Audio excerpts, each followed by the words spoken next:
If you think you need willpower to lose weight, you don't. In fact, relying on willpower is probably the reason you keep starting over and over again. When I say you don't need willpower to reach your goals, I'm not saying that it's going to be easy. Not at all. On the contrary, you are going to have moments of discomfort, temptation, habit triggers. But what I'm saying is that you don't have to white knuckle your way through them.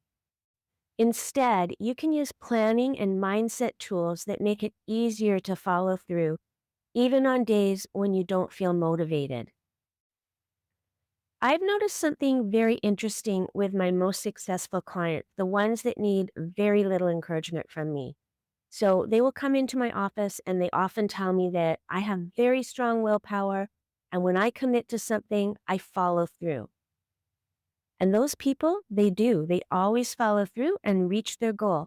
But here's the truth, they're not really using willpower.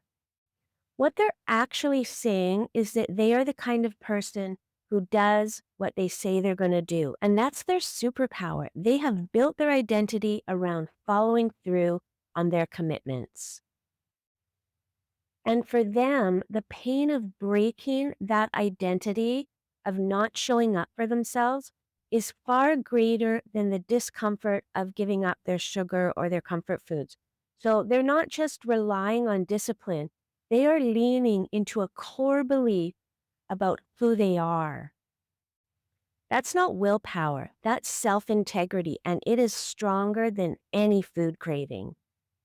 And that's why they reach their goal.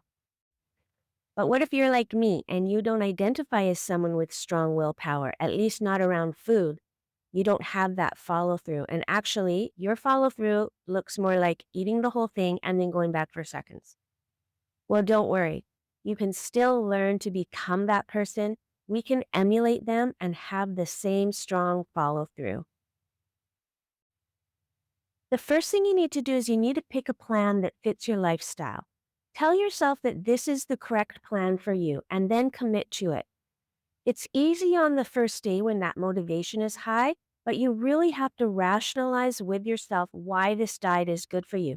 Because honestly, one of the main reasons that people quit is because they blame it on their diet. They think there's something wrong with their diet and therefore they need to stop and find a new diet. That's just your brain's way of letting you off the hook. So in the beginning, pick your plan. Pick one that you know will fit your lifestyle if you stick to it, and really talk yourself into why this is such a good plan for you, because you're going to have to come back and remember that why. Your thoughts generate your feelings, those feelings activate actions, and the actions you take give you your results. So let's keep this simple. Remember the client I mentioned to you who seems to have strong willpower? Here is the thought behind her success. So her thought is, I stick to my plan because I said I was going to. That thought creates a feeling of determination. And when she feels determined, she takes action, follows through, makes her meals, doesn't give in to her cravings. And the result? She stays on track, reaches her goal just like she said she would. It's not magic, it's not willpower, it's just a thought aligned with the version of herself she wants to be. This is honestly where it all starts. Just understanding that you do have control over your thoughts and your feelings. And Vi, a weight loss coach for women in their midlife who are tired of feeling stuck. I work with women who aren't chasing perfection.